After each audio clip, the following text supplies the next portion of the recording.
바이블 게이트에 오심을 환영합니다. 안녕하세요.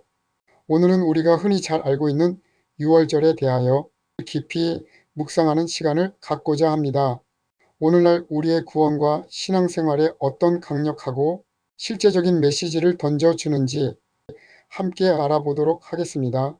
구약 성경 중에서 기독론적으로 예수 그리스도를 예표하는 가장 중요한 본문을 든다면 출애굽기 12장의 유월절 본문을 들 수 있습니다. 유월절을 히브리어로 페사흐라고 하고 영어로는 패스오버라고 하지요. 기독교를 가리켜 피의 종교라고 합니다. 세상의 다른 어떤 종교도 피를 말하지 않습니다. 기독교에서 말하는 피는 단순한 생물학적 물질을 넘어 생명을 상징하고 죄의 대속과 속죄를 이루며 이 예수 그리스도의 희생과 구원의 핵심을 이루는 것이기에 깊고도 중요한 신학적 의미들을 함축하고 있음을 알아야 합니다. 피에 대한 중요한 가치를 말하고 있는 성경 말씀을 한 구절 든다면 히브리서 9장 22절 말씀입니다. 피 흘림이 없은즉 사함이 없느니라.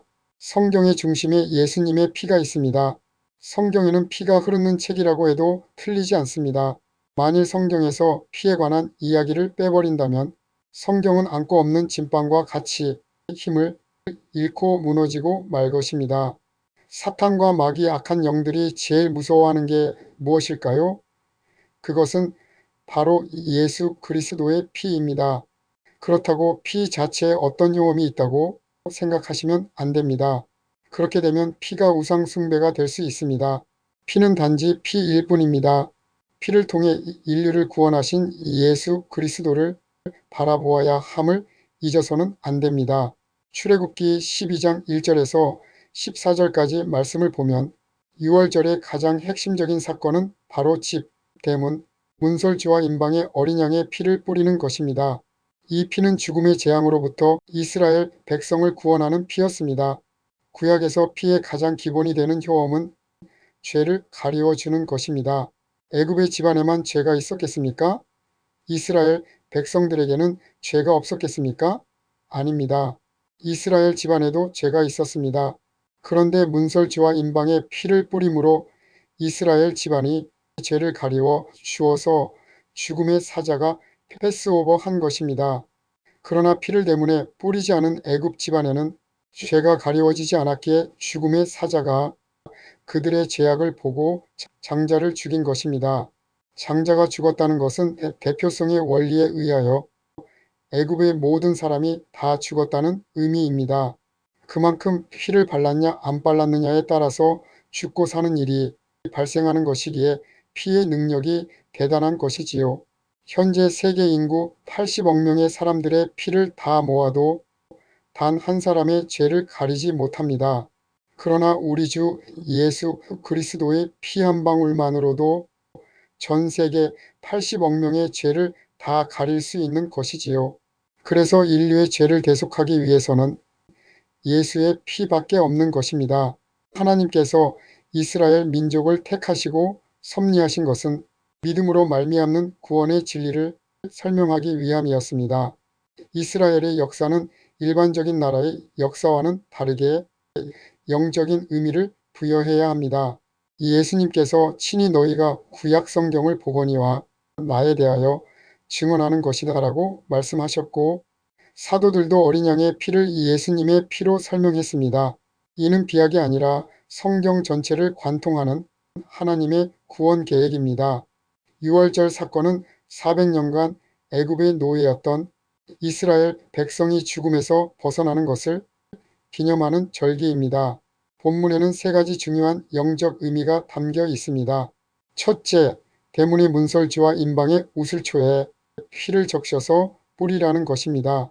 대문 말고 처마 밑이나 벽 아니면 지붕에 뿌리라고 해도 될 텐데 왜 굳이 문설주와 임방 세 군데에 뿌리라고 했을까요? 그리고 이것을 어떻게 이해하고 우리의 삶에 적용을 해야 할까요? 무언가 우리에게 메시지를 주시고자 하는 것이 있을 텐데요. 대문은 그 집의 입구이며 사람들이 들어오고 나가는 통로입니다. 집을 한 사람의 인격체라고 가정한다면 대문은 그 인격의 중심인 마음을 의미한다고 볼 수 있습니다. 사람은 자신의 마음을 통하여 온갖 것을 내보내기도 하고 받아들이기도 합니다. 그래서 십자가에서 흘리신 예수님의 피를 우리의 마음에 깊이 새겨야 합니다. 특히 양쪽 문설주와 위임방, 즉 세 군데의 피를 뿌리라는 것은 우리의 인격의 세 요소인 지성과 감성, 그리고 의지에 모두 피를 뿌려야만 재앙이 넘어간다는 것을 의미한다고 볼 수 있습니다. 그럼 먼저 지성에만 피를 뿌리는 경우는 무슨 의미를 말하는 것일까요? 이것은 예수님을 지적으로 나의 구세주로 인정하는 것입니다. 믿음의 영역에 있어서 예수 그리스도에 대한 지적인 동의가 무척 중요한 부분이지요. 그러나 성경을 공부하고 지식적으로 예수님이 우리를 위해 십자가에 못 박혀 돌아가셨다는 것을 깨달았다고 해서 구원받았다고 착각하는 사람들이 있습니다. 오늘날 개신교회 안에도 지적 동의를 구원으로 착각하여 삶이 엉망인 경우가 많습니다. 야고보서 2장 19절로 20절에서 야고보 사도가 다음과 같은 말씀을 선포합니다. 내가 하나님은 한 분이신 줄을 믿느냐? 잘하는도다 귀신들도 믿고 떠느니라. 허탄한 사람아, 행함이 없는 믿음이 헛것인 줄을 알고자 하느냐? 이 말씀의 의미는 이렇습니다. 귀신들, 즉 악한 영들도 하나님이 존재하며 그분이 유일하신 분임을 압니다. 그들은 하나님의 존재를 믿을 뿐만 아니라 그분의 권능과 심판을 알기에 두려워합니다. 하지만 그들의 믿음은 구원에 이르는 믿음이 아닙니다. 왜냐하면 그들의 믿음은 복종이나 순종, 변화를 가져오지 않기 때문입니다. 이 구절은 단순히 지적으로 동의하는 믿음만으로는 충분하지 않다는 것을 보여줍니다. 귀신들의 믿음은 아는 믿음이지 따르는 믿음이 아닙니다. 귀신들이 오히려 우리 인간보다 하나님에 대하여 더 잘 압니다. 지적인 동의로만 구원받는다면 귀신들도 구원받을 수 있을 것입니다. 그러나 그들의 하나님에 대한 믿음은 행함이 없는 믿음인 죽은 믿음이라는 것입니다. 참된 믿음에는 반드시 삶의 변화, 즉 행위가 동반되는 것입니다. 감성에만 피를 뿌리는 경우는 어떨까요? 인격의 3요소 가운데 감성이라는 부분은 매우 중요한 요소입니다. 감성이 따뜻하고 부드러워야 좋은 것이지요. 감성이 굳어지면 은혜가 들어올 자리가 없습니다. 그래서 심령이 메마르고 감동과 눈물이 없어지게 되며 마음이 강팍해지는 것입니다. 포스트 모더니즘 시대의 논리적인 지성보다는 내가 느끼는 것이 진리라고 생각하는 경향이 있습니다. 그래서 교회에서도 찬양을 강조하며 사람의 감성을 터치하려 많이 노력합니다. 하지만 십자가의 은혜에 대한 깊은 깨달음과 지적인 동의 없이 단순히 감성적으로만 충만해지면 선대의 크리스천이 되기 쉽습니다. 이 예배당 안에서는 뜨겁게 은혜 받는 것 같지만 문을 벗어나면 세상 사람과 다를 바 없는 삶을 살아가는 것이 그 증거입니다. 내 눈 주의 영광을 보내하면서 눈물을 흘리며 찬양하고는 밖에 나가서는 온갖 세상의 방식대로 살아갑니다. 의지에만 피를 뿌리는 경우는 어떨까요? 사람의 의지는 타락된 본성에 의하여 고집과 아집이 세고 자기 중심성이 강한 특징이 있습니다. 그래서 그러한 타락한 의지에 예수 그리스도의 피를 뿌리게 되면 순한 양같이 순종하게 되는 것입니다. 그래서 그리스도의 발자취를 따라 살려고 애쓰게 되는 것입니다. 그런데 성경의 말씀을 보고 예수님을 인류가 따라야 할 도덕적인 스승으로만 생각하는 사람들도 있습니다. 그들의 행위는 깨끗하고 윤리적일 수 있으나 이 예수 그리스도의 십자가 피의 구속적 의미는 인정하지 않고 희생의 모범으로만 여깁니다. 슈바이처 박사가 대표적인 인물로 그는 예수님을 과대망상에 빠진 인물로 평가하며 예수님의 죽음을 구속의 피가 아닌 단순한 희생의 모범으로 보았습니다. 이는 지식적으로 구원의 도리를 인정하지 않고 오직 의지적으로 착하고 선하게 사는 삶만을 강조하는 것입니다. 그래서 우리는 우리의 지성과 의지 그리고 감성 모두에 예수님의 피를 뿌려야 온전한 구원에 이를 수 있다는 것을 알아야 합니다. 왜냐하면 기독교에서 구원은 전 인격적인 구원을 말하기 때문입니다. 우리의 신앙생활이 쉬운 것 같으면서도 어렵고 우리의 구원이 쉽게 얻을 것 같으면서도 어렵게 얻는 것이라는 양면성이 있음을 알아야 합니다. 둘째, 문지방에는 피를 바르지 않는 것입니다. 이는 피를 밟지 못하게 하기 위함입니다. 히브리서 10장 29절은 하물며 하나님의 아들을 짓밟고 자기를 거룩하게 한 언약의 피를 부정한 것으로 여기고 은혜의 성령을 욕되게 하는 자가 당연히 받을 형벌은 얼마나 더 중하겠느냐 너희는 생각하라고 경고합니다. 이는 한번 구원받은 자의 구원이 취소된다는 의미가 아닙니다. 오히려 진정으로 예수님의 피를 뿌린 자는 절대적으로 잠깐 타락은 할 수 있으나 반드시 다시 돌아온다는 것을 강조하는 말씀입니다. 만약 계속해서 결코 돌이키지 않는다면 그 사람의 믿음은 가짜라는 것입니다. 이 말씀은 당시 나 구원받았으니 아무렇게나 살아도 된다고 생각하는 자들을 향한 강력한 경고였습니다. 언약의 피를 짓밟는다는 것은 우리의 죄악을 날마다 깨끗하게 하는 예수님의 피를 아무렇지도 않게 여기고 함부로 사는 태도를 의미합니다. 우리는 피를 짓밟는 행위가 얼마나 큰 죄악인지 분명히 기억하고 그 받을 형벌을 생각하며 경계해야 합니다. 그래서 하나님은 문지방에는 피를 바르지 않게 하신 것입니다. 셋째, 출애굽기 22장 6절에서 하나님은 양을 잡기 나흘 전에 흠없는 어린 양을 미리 집에 두라고 하나님은 이스라엘 백성들에게 말하였습니다. 고대 이집트 가옥 구조상 양은 사람과 함께 지낼 수 없었다고 합니다. 별도의 농장이나 축사에서 사육되었다고 합니다. 그러니 집안에 들어온 양은 너무 불편하고 거주가 힘들어서 계속 애처롭게 울고 있었을 것입니다. 왜냐하면 자기가 거하는 축사로 가고 싶어서 그랬을 것입니다. 그래서 그 집안의 장자 아이들은 아버지에게 묻습니다. 아빠, 왜 저 양이 우리와 같이 집에 있어요? 밖에 두시지 않고요? 저렇게 계속하여 슬퍼서 우는데 말이어요. 이때 아버지는 아이들에게 설명합니다. 얘들아, 지금 우리가 애굽에서 노예로 살고 있지 않니?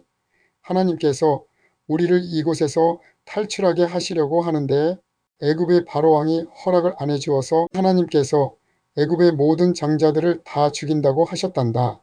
그런데 저 양을 잡아서 피를 문설주와 임방에 바르면 너희는 죽지 않을 거란다.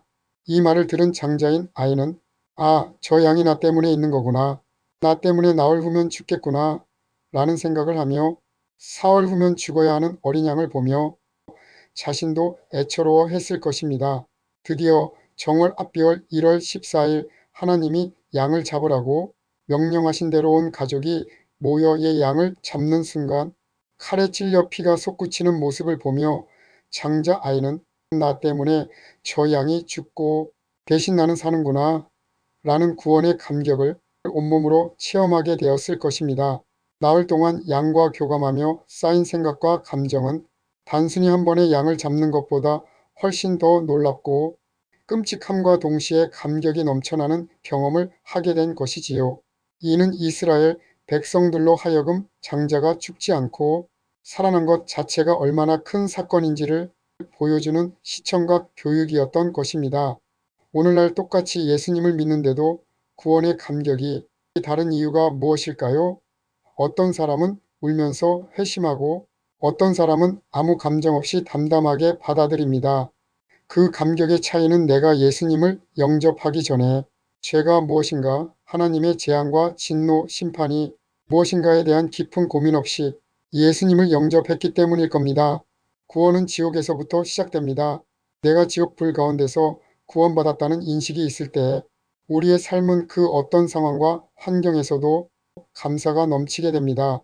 단순히 이 땅에서의 삶이 조금 더 행복하고 평안해지기 위해 예수님을 믿었다면 어려움이 왔을 때 쉽게 예수님을 등지게 됩니다. 마치 광야에서 이스라엘 백성들이 차라리 애굽의 노예로 있을 때가 더 좋았다. 그때는 수박도 먹고 부추도 먹고 고기도 먹었다고 원망했던 것처럼 말입니다. 광야에서의 고생이 아무리 힘들어도 장자가 죽는 재앙 가운데서 구원받은 것보다 나쁘지 않다는 것을 알아야 했습니다. 오늘날로 말하면 내가 지옥불 가운데서 구원받았다는 것을 생각하면 이 세상에서 아무리 바닥을 치고 살아도 감사하다는 고백이 나올 수밖에 없는 것입니다. 나의 신앙의 출발점이 기쁨, 평안, 행복으로 시작되었다면 어려움을 견뎌내기 쉽지 않을 것입니다. 기쁨, 평안, 행복은 신앙의 출발점이 아니라 신앙의 결과입니다. 나흘 동안의 구원에 대한 깊은 숙고 과정 없이 얼떨결에 피를 바른 사람처럼 심판과 진노에 대한 깊은 고민 없이 기계적으로 구원받았다고 선언하는 경우가 있었습니다. 한국에서 사형리나 새생명 축제 또는 전도 폭발 훈련 등을 통해 영접 기도를 따라하고 구원받았다고 선언하는 경우 말입니다.